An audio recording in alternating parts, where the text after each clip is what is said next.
mais instigante para nós, clínicos, pesquisadores, universitários, que de todos esses transtornos, até hoje, nós não sabemos a origem. Nós não sabemos por quê. De onde? Aonde que dá o disparo? Aonde que a criança começa a ter este problema? Como é que isso se dá? A gente não sabe até hoje. Então, como a gente não tem como saber a origem desses problemas, a gente tem que focar no tratamento. De que forma a gente pode cuidar desses pacientes? Vamos dividir novamente essa pergunta em duas partes. Há muitos pesquisadores, Áurea, no mundo todo. Os canadenses, os alemães, os norte-americanos, os australianos, os brasileiros, não é?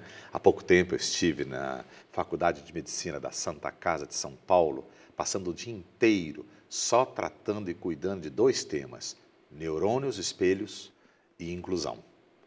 Então, nós temos pesquisadores que ainda estão tentando encontrar a origem, porque nós sabemos que o dia que nós encontrarmos a origem desses problemas que nós estamos tratando aqui hoje, é claro que a gente pode propor um tratamento mais eficaz. Este é um ponto. Agora, ontem, numa viagem de São Paulo para cá, eu já estava lendo o último artigo publicado, não é, no Mundo da Ciência, dizendo que já é possível, na gravidez, você descobrir alguns indícios sobre possibilidades da origem do autismo. Mas olha, mesmo que descobrir se for verdade isso tudo, ainda vamos levar um tempo para poder saber claramente de onde vem mesmo. Tá bom, esse é um ponto. O segundo ponto, e você foi muito feliz na sua pergunta, enquanto a gente não sabe a origem, não vamos ficar sentados aqui esperando saber a origem para poder depois fazer o tratamento. Então, nós estamos buscando formas de cuidar dessas pessoas, formas de tratar, para quê? Para que elas fiquem consigo melhores, portanto, se sintam melhores com a própria vida, assim como com que a convivência com os pais, com as pessoas, com as professoras, etc., seja também uma vida de convivência amena, boa, de paz, de tranquilidade. É isso que nós buscamos. Para isto, Áurea, temos duas vertentes. Nós temos uma vertente chamada vertente clínica, não é? Portanto, meramente clínica, de saúde mental, e tem uma outra grande vertente absolutamente importância e que cada vez mais tem uma importância maior, que é a educacional. A educacional, tanto a formal, a educação formal da escola que educa, assim como educacional de que orientar os pais como lidar com seu filho desde pequenininho, que tem um desses problemas, para que ele não desenvolva uma série de outros problemas de comportamento. Tá bem. Hoje no mundo, o que a gente pode oferecer? Não existe medicamento nenhum até hoje, não existe cirurgia nenhuma até hoje que cura esses problemas. Portanto, a medicina vem trabalhando com muito afinco, mas ainda não oferece um tratamento para curar. Nem só a medicina, a psicologia. Trata os sintomas. Não, isto, ameniza. Justamente. Ameniza a dor, ameniza Justamente. o transtorno, a dificuldade de se relacionar com todas as outras pessoas e consigo mesma, né? Isso mesmo, veja bem.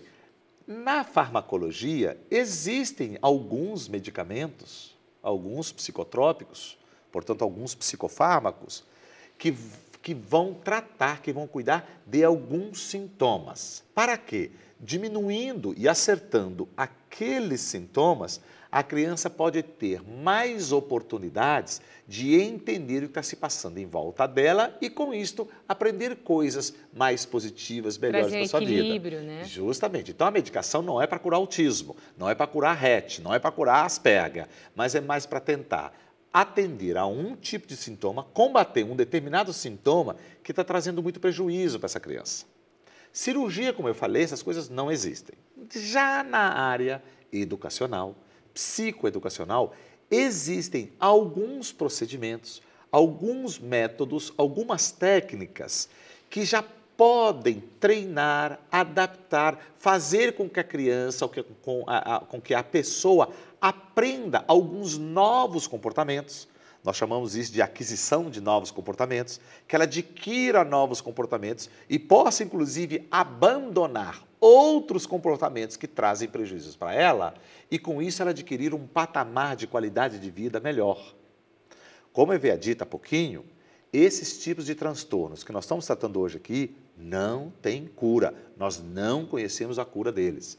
Mas nós somos hoje capazes de atender, de dar uma atenção, tanto clínica quanto psicoeducacional, de tal forma integrada, que é possível fazer com que muitas destas crianças, que depois um dia vão se tornar jovens e um dia vão se tornar adultas, possam chegar, Áurea, na fase adulta, com uma vida bem mais independente, mais tranquila. Isto nós podemos fazer. Eu só queria chamar a atenção de todos aqueles que estão participando desta nossa conversa, lembrar de uma coisinha, Áurea. A primeira infância demora só 5, 6 anos. A segunda infância demora só mais 5, 6 anos. Depois nós temos aí 2 anos e meio, 3 anos no máximo, de puberdade. E mais 3 aninhos de adolescência. E o resto da nossa vida é fase adulta. Então, Áurea, o período em que a gente mais vive nesse mundo é como adultos. No entanto, o desenvolvimento psicológico, o desenvolvimento neurológico se dá com muito mais profundidade, com muito mais rapidez, com muito mais propriedade, justamente na primeira infância, segunda infância, puberdade e adolescência. É na primeira infância que a gente aprende a levantar a cabeça, a rolar, a arrastar-se, a engatinhar, a andar, a falar, a comer sozinho, a tomar banho sozinho, a nadar, a andar de bicicleta, a ler, a escrever. A pensar, argumentar e tudo. Mas olha só, depois dos 25, dos 30 anos, a gente continua aprendendo coisas, é claro que a gente continua aprendendo, mas numa velocidade e numa intensidade infinitamente inferior à primeira e segunda infância. Então, é na primeira infância e é na segunda infância e um pouco mais, puberdade e adolescência, o período em que a gente mais aprende na vida. E se estas crianças, assim como outros que têm outros problemas, não adquirirem competências, comportamentos, atitudes de autonomia, de autoconhecimento, de independência, nesta primeira fase ou nessas primeiras fases da vida, são pessoas que, quando não adquirem isto, vão entrar na fase adulta com um sofrimento muito mais elevado, com um sofrimento, com uma dependência muito maior, ou seja, com dificuldades maiores. Por isso é que nós insistimos até hoje, a todos os educadores, a todos os pais, que não banalizem o problema. Ah, doutor, o meu filho tem um probleminha. Ele não tem um probleminha, ele tem um problema muito sério. Vamos cuidar disto agora, porque cuidando disto agora e a gente tendo alguns resultados, então nós podemos chegar na fase adulta. Então, só essa premissa que eu queria dizer. Você havia perguntado, mas quais são as formas de tratamento? Então, eu estava dizendo, clínico, por um lado, e psicoeducacional.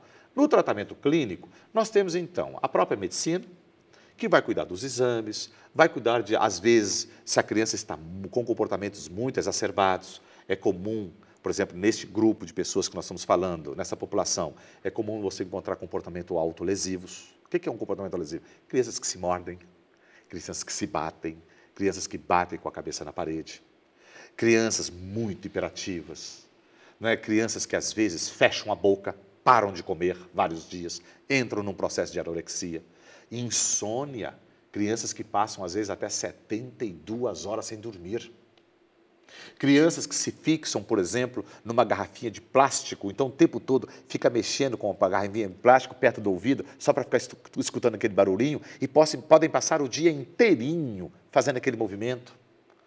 Então, nós temos a terapia comportamental, não é que são psicólogos e outras pessoas que podem aprender esses procedimentos para tentar fazer com que essa criança adquira novos comportamentos e possam ser eliminados comportamentos que trazem prejuízos. Para isso existem procedimentos comportamentalistas, behavioristas, que podem fazer com que essas crianças adquiram isto. Então essa é a parte mais clínica. E claro, na parte clínica nós temos ainda a fonoaudiologia, que pode cuidar dessa criança, tentar desenvolver uma comunicação oral, e muitas delas não vão desenvolver comunicação oral, então há um procedimento que a gente chama de desenvolver comportamentos uma comunicação alternativa, então através de gestos, através de mímicas, ela poder pelo menos expressar o que quer, o que sente.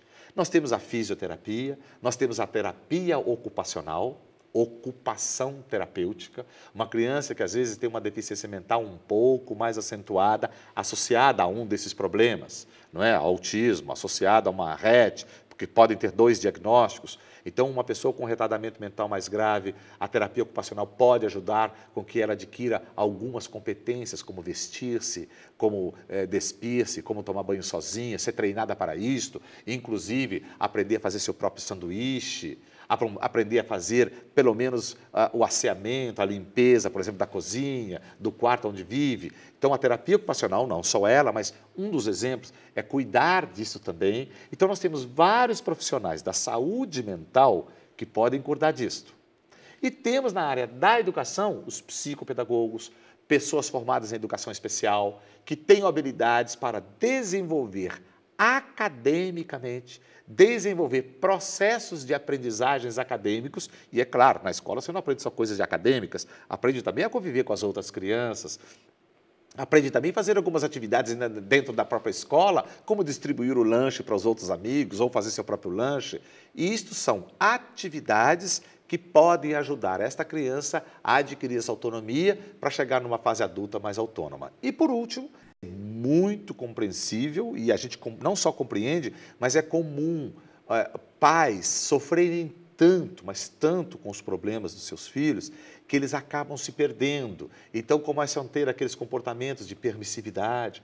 Ah, nós temos que compreender que meu filho é doente, então ele pode fazer isto. Não, não é porque ele tem um problema que ele pode fazer aquilo. Aí, de repente, por exemplo, muitas mães, inclusive pensam que a felicidade do seu filho passa-se pela boca. Então, dá-lhe comida. Então, de repente, você encontra pessoas com sobrepesos, meninos com esses problemas, com altíssimos sobrepesos, mas é por quê? Porque a mãe, pela dó, pela compaixão, pelo sentimento, acaba permitindo que o filho faça tudo e pode tudo. E aí há uma educação completamente sem limites. A criança vai adquirindo uma série de comportamentos inadequados pela permissividade da família, porque aí vem vovô, aí vem vovó, que vão permitindo tudo. E isto você não queira imaginar, Áurea, o estrago que esses tipos de atitudes de pais e familiares podem causar na vida de uma criança. É claro que a gente sabe que é tudo por amor, tudo pelo carinho, tudo pela dedicação do filho. Então, é função de um psicólogo, é função de um psiquiatra, um clínico, alguém da saúde mental, também fazer um trabalho de orientação, de supervisão e, evidentemente, um trabalho mesmo em cima dos pais para que eles possam também adquirir algumas competências, algumas formas de como lidar melhor com seus filhos.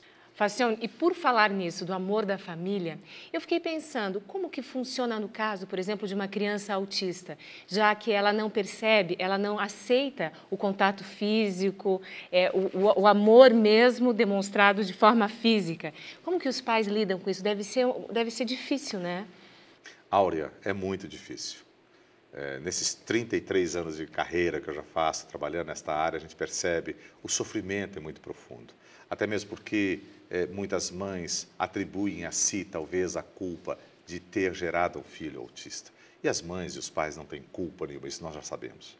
Por outro lado, os pais, justamente por esse sentimento, né, da culpa, ou um sentimento talvez de muita angústia, eles acabam realmente sendo, então, muito permissíveis, como eu disse anteriormente. Então, trata-se, ou seja, de uma dificuldade tão grande, inclusive para nós clínicos, para nós que trabalhamos na saúde mental, para nós que trabalhamos na área educacional, na verdade, uma das áreas mais difíceis de conduzir. É a orientação e a supervisão dos pais. Em muitos momentos, Áurea, é mais difícil você cuidar dos pais do que do próprio menino.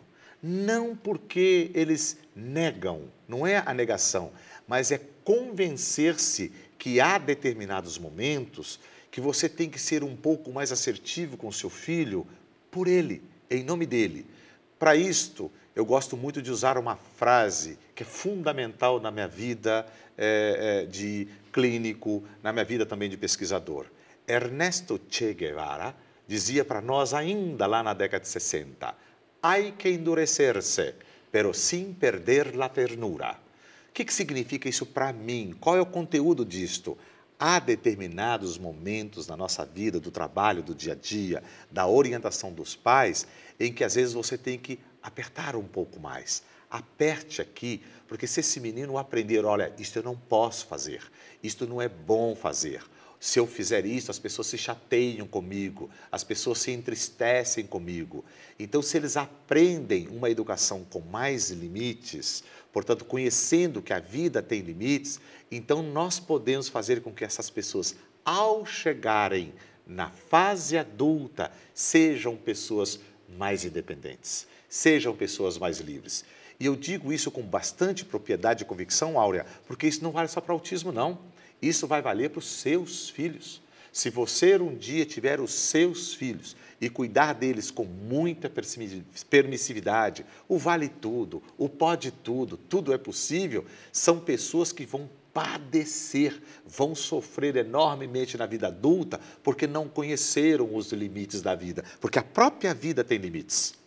E com os pais dessas crianças, não só é da mesma forma, como às vezes um pouco mais intensivo. Então, às vezes, é muito difícil convencer a uma mãe, é muito difícil convencer a um pai que há determinados momentos em que a gente tem que ser mais firmes, justamente para que essas crianças não adquiram alguns comportamentos que podem trazer ao longo da vida mais sofrimento. Então, a fórmula ideal, até mágica, é educação com limites. Esta é a fórmula ideal que eu quero propor. Então vamos aproveitar para ouvir das próprias famílias de autistas. Vamos dar uma olhadinha nesse vídeo aqui que traz muitos depoimentos interessantes. Veja, eu acho que a convivência com uma criança autista, ela exige da mãe bastante, da mãe principalmente, bastante abnegação, dedicação. Porque se você recebe um filho que tem uma deficiência na parte da comunicação, você vai ser esse intermediário entre ele e o mundo. Então, você acaba tendo que traduzir muita coisa do que ele não está sabendo expressar na fala. Você tem que conhecer muito os trejeitos, as vontades, sem que a pessoa expresse. Ele não diz quando tem fome, ele não diz quando ele tem frio. E você tem que ir com o tempo, então, nesse sentido que eu acho que a mãe que pode estar com o seu filho autista, ela vai conseguir trazer essa criança mais para fora de si, sendo essa ponte entre ela e o mundo.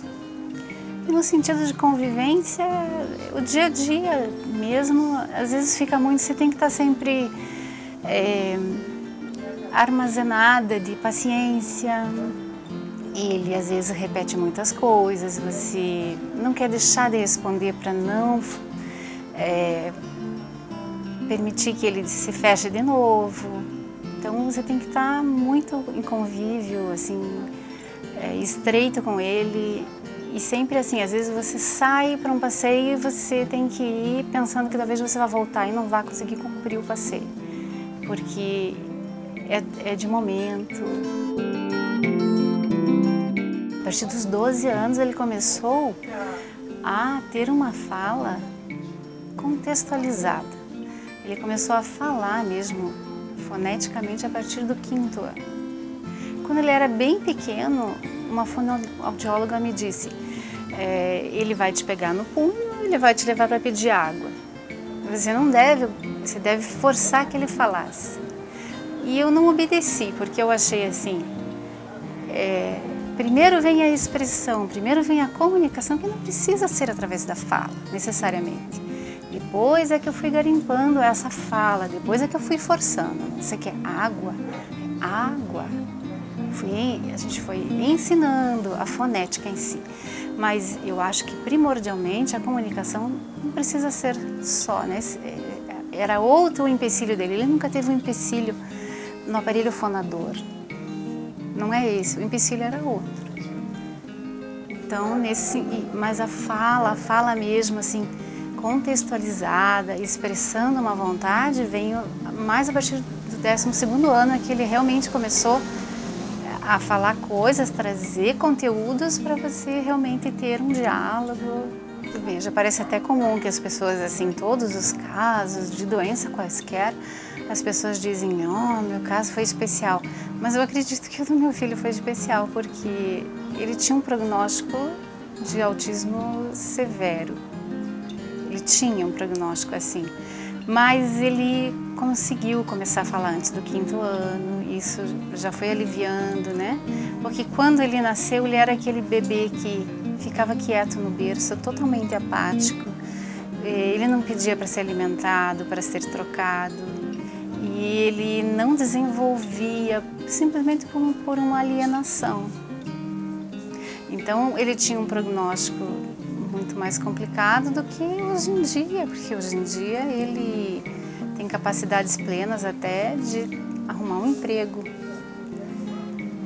A parte pedagógica ficou mais comprometida, mas eu acredito que ele ainda vai um dia sentir necessidade da leitura, de contar dinheiro, e ele vem a querer aprender isso, porque como em tudo ele não tem tantos comprometimentos, a não ser um comprometimento social, de perceber o quanto isso é importante para ele.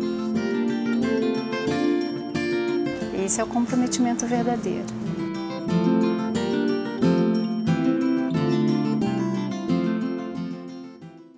É interessante de ver como que essas famílias lidam com essa situação. Como nós podemos ver aqui no próprio vídeo, a gente percebe assim, são mães muito amorosas, né? São mães dos seus filhos. Tem um problema? Tem. Mas a gente percebe assim as dificuldades do dia a dia, da aceitação, né? Do contato com o mundo externo, alguns tipos de cacuetes, né? Que alguns meninos podem apresentar. Então, são essas dificuldades que eu mencionava anteriormente, que nós devemos tratar desde pequenininho, porque se desde pequenininho estes pais, os parentes, os profissionais realmente seguirem uma linha mestre, aí nós temos chances realmente de atingir esse objetivo que eu disse anteriormente, de fazer com que essas pessoas sejam mais felizes, mais equilibradas e tenham uma vida mais amena. Este é o caminho que nós temos que perseguir. Professor, muito obrigada.